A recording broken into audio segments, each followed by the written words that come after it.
No, alhamdulillah, salatu ala rasulillah wa ala alihi wa sahbihi man wala. I personally didn't know that that video was going to play, so it's kind of caught me by surprise, off guard. But I pray that Allah subhanahu wa ta'ala allow this entire event to be from his sadaqah jariyah. I certainly credit much of Yaqeen's work to him. I credit much of the da'wah work to him. And I know that a lot of people in here were close to him as well. Abdullah ajrakum. Allah subhanahu wa ta'ala increase your reward as well.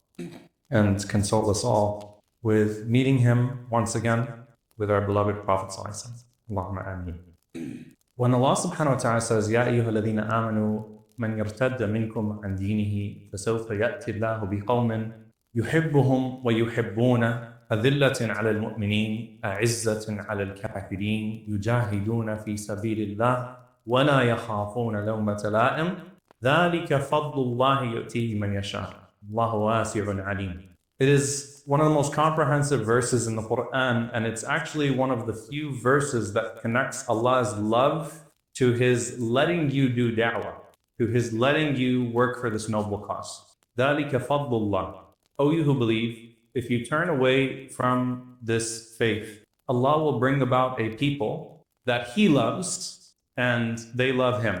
They are humble with the believers. They are proud with the disbelievers. They strive in the path of Allah and they do not fear the blame of the blamer. And that is the bounty of Allah subhanahu wa ta'ala. ذَلِكَ فَضْلُ اللَّهِ. That's the bounty of Allah. He bestows it upon whom He wills. And Allah subhanahu wa ta'ala possesses all expanse, and Allah subhanahu wa ta'ala is all-knowing. I think about that verse, and there are many things that you can thank Allah subhanahu wa ta'ala for. First and foremost, Alhamdulillah for giving us Islam. Alhamdulillah for giving us Islam. Alhamdulillah for giving us Iman, and we pray to Allah for Yaqeen. And Alhamdulillah for letting us be in any way a small part of the succession that is to come. And we pray that we don't disgrace ourselves and risk being replaced by Allah subhanahu wa ta'ala. I want to break down this verse, insha'Allah ta'ala, for a bit and hopefully leave you with something instructive. And I want to thank everyone for being a part of this and remind you, by the way, that being a part of this da'wah is not just being Shaykh Muhammad al-Sharif, rahimahullah, and he'd be the first person to tell you that. There are many people that were around him, some of them that are in this room today. There are many people that support this work in different ways.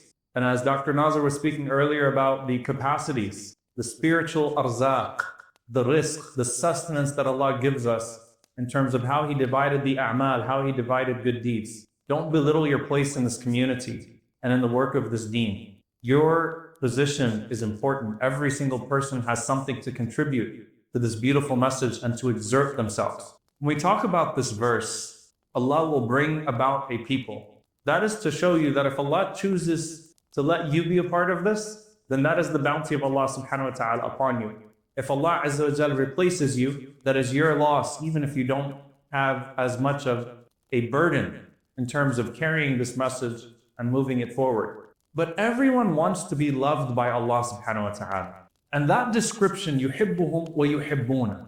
Allah loves them and they love Allah. You know, if you were a companion of the Prophet ﷺ, you had a pretty good idea about where you stood in the hierarchy of believers. But when the Prophet ﷺ comes out the day before Khaybar and says, tomorrow I'm going to give this flag, this banner, to someone who loves Allah and His Messenger, and someone who Allah and His Messenger love. And all of the Sahaba are competing to hope to be that person.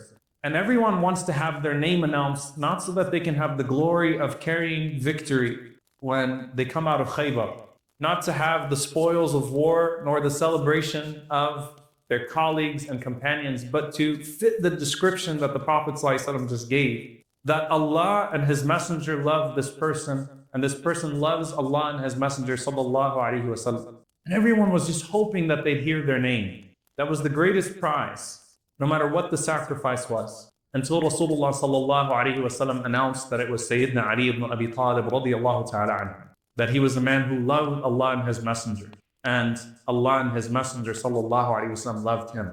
It makes everything else so irrelevant And I don't want to minimize the problems or the concerns or the other pursuits that exist in our lives, because Allah did not create us as angels. Rather, Allah subhanahu wa ta'ala created us as human beings. And sometimes we want certain things as human beings. We chart out certain trajectories. But loving Allah is so different. And to be loved by Allah is so different. And Imam Ibn al-Qayyim rahimahullah says, لَيْسَ كَمِثْلِهِ شَيْءٍ وَلَيْسَ كَحُبِّهِ شَيْءٍ. There's nothing like Him and there's nothing like His love. Allah says, لَيْسَ كَمِثْلِهِ شَيْءٍ. There's nothing like Him subhanahu wa ta'ala. وَلَيْسَ كَحُبِّهِ شَيْءٍ. And there is nothing like His love. To be loved by Allah is to have the greatest companion, the greatest comfort, the greatest protector. And it gets more and more specific as you start to go through the traits of the ayat of the Qur'an. And by the way, we don't credit our teachers enough and those that are pioneers. You know, when I did the series Allah Loves, that was something that I learned from a beloved teacher of mine, Sheikh Omar al-Ashqar, rahimahullah ta'ala. Some of you may know. Sheikh Omar al-Ashqar, rahimahullah, taught Iman, taught faith in a way that he always tried to make it practical. His Islamic creed series, some of you might have seen it.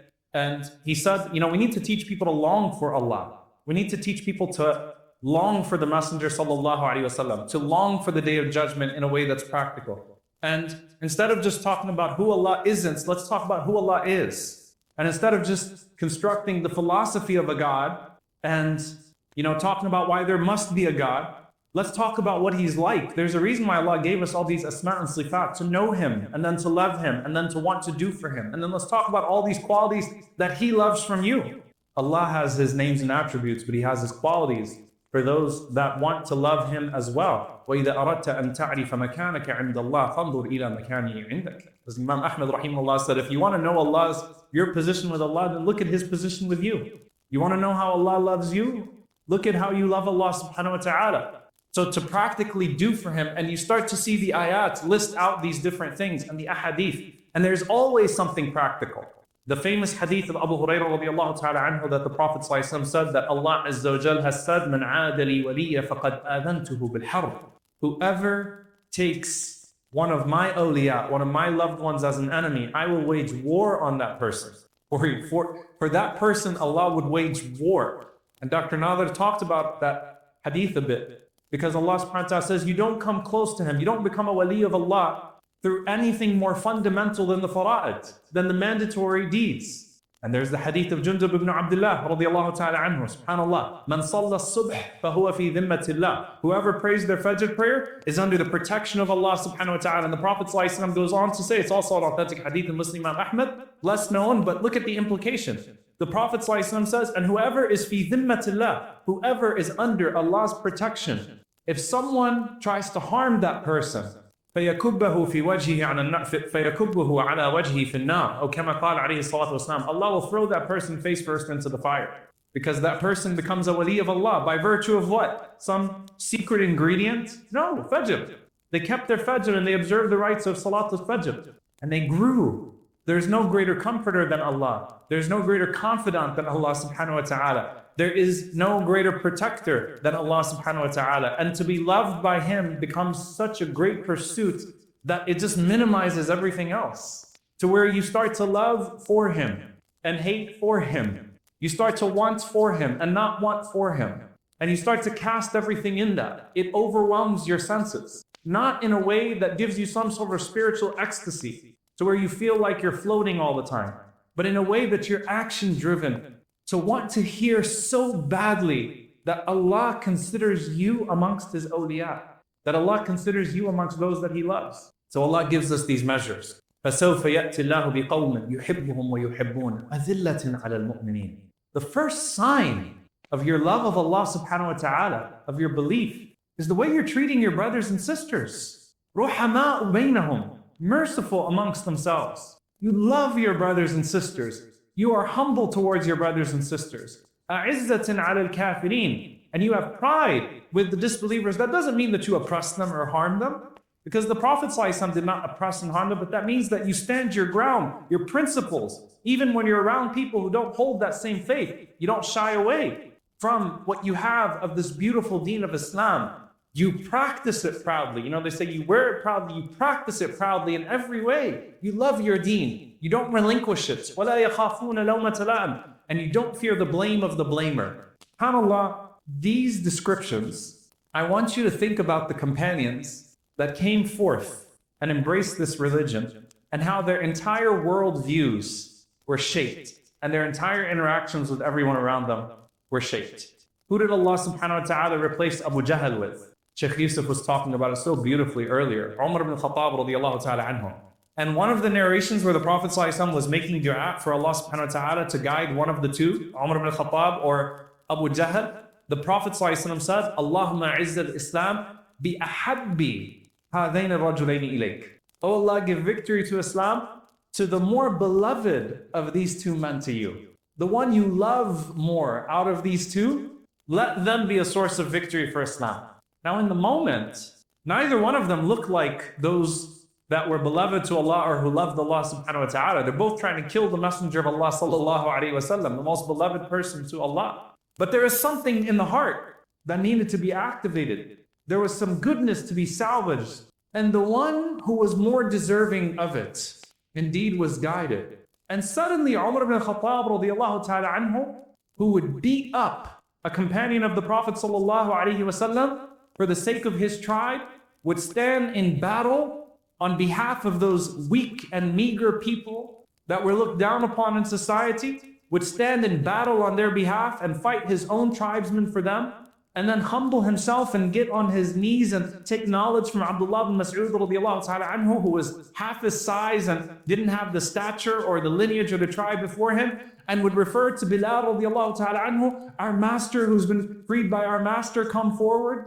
Suddenly, Umar ibn Khattab radiallahu anhu becomes what? Adillatin ala al-mu'mineen. Truly, adillatin ala al-mu'mineen. So humble with the believers. But don't cross him if you're on the other side, on the battlefield. Abu Jahl can walk up to Umar and say, you and I, there is no you and I.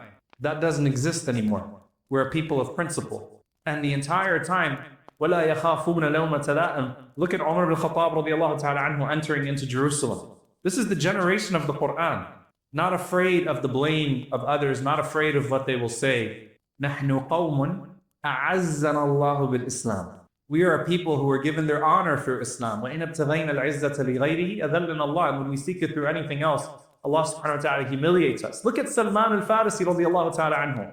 أَذِلَّةٍ عَلَى الْمُؤْمِنِينَ عِزَّةٍ عَلَى الْكَافِرِينَ لَا يَخَافُ يُجَاهِدُونَ فِي سَبِيلِ اللَّهِ. They strive in the path of Allah. وَلَا يَخَافُونَ لَوْمَةَ لَائِمٍ. Salman radiallahu anhu did not fear the blame of his father. He didn't fear the blame of the Persians. He didn't fear the blame of the Syrian Christians when he went there. He didn't fear the blame of the Arabs in Al-Hijaz. He didn't fear the blame of anybody because Allah chose him.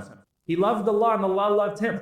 You see, this love that you have of Allah subhanahu wa ta'ala has to reshape everything. And because I want to end with something practical for us to take, because introspection, التدبر والتفكر والاعتبار, actually thinking and reflecting a bit, you'll derive answers for yourself that no one else can derive for you in a speech or a halaqa.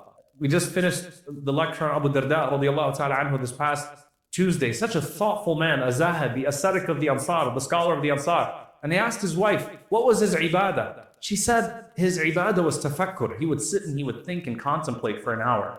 Take time and think and contemplate. When the Prophet ﷺ said, ittaqullaha haythuma kunt. Fear Allah wherever you are. Be mindful of Allah wherever you are. Usually the word taqwa is used in the capacity of what? Do not violate.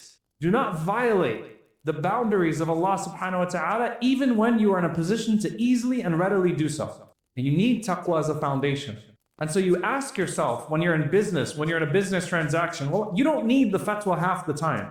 Not that there isn't financial regulations, but you know, when someone comes up to me and asks me a question about some financial thing, I can tell you already know it's haram before you ask the question. You sound guilty, right? You ask yourself, what does taqwa look like here? What does consciousness of Allah look like? When you come to your imam and you got a family issue and you want to talk about husband and wife and their rights versus your rights, the Prophet ﷺ said, ittaqullaha fihin. Be mindful of Allah with the people in your household. What does taqwa look like? What is not taking advantage of the situation look like in this family dynamic? Before I go to the sheikh and start to, divide halal and haram and who owes who what and who treats who what, what's taqwa look like? I fear Allah in how I deal with the people in my household. I fear Allah with how I deal with the people that are at my mercy. I fear Allah with how I deal with people in my business dealings. I fear Allah with how I deal with people with my tongue. What does it look like to not transgress that? Because tarakna nisf al-halal. We left off half of halal out of fear of the haram. We don't want to go anywhere near that. Then that next daraja, that next level is when you actually examine in every single situation in your life and say, what does it look like to love Allah right now? I want you to actually pause. SubhanAllah, there are times we don't know how to pause. That's actually one of the problems. Hasty, al-ajala, hasty speech, hasty action. The beautiful quality that the Prophet ﷺ said that we're so loved by Al-Ashaj ibn Qais, hilm al-ana, forbearance and pause, being calculated. When you pause in a situation, say, what does it mean to love Allah right now? What does it mean to love Allah when I'm in this compromising situation? What does it mean to love Allah when I'm not in this compromising situation? What does it mean to love Allah when people are around?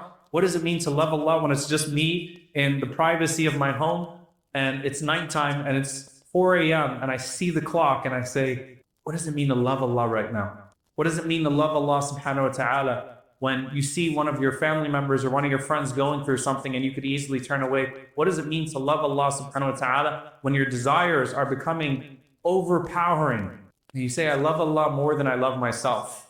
And I love to please Allah more than I love to please myself. What does it mean to love Allah when there are people around you who don't love Allah subhanahu wa ta'ala? When you're able to pause and say, what does it mean to fear Allah right now so that I don't violate anyone's rights? And then say, what does it mean to love Allah right now?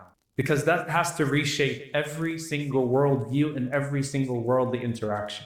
What was the secret ingredient of the Sahaba and all of these different situations? صِرَاطَ الَّذِينَ أَنْعَمْتَ عَلَيْهِمْ الَّذِينَ أَنْعَمَ اللَّهُ عَلَيْهِمْ. They're the generation, those that Allah is pleased with. What was their secret? That they always loved Allah more than anyone else loved anything or anyone else. Because لَيْسَ كَمِثْلِهِ شَيْءٍ وَلَيْسَ كَحُبِّهِ شَيْءٍ. There is nothing like Allah's love.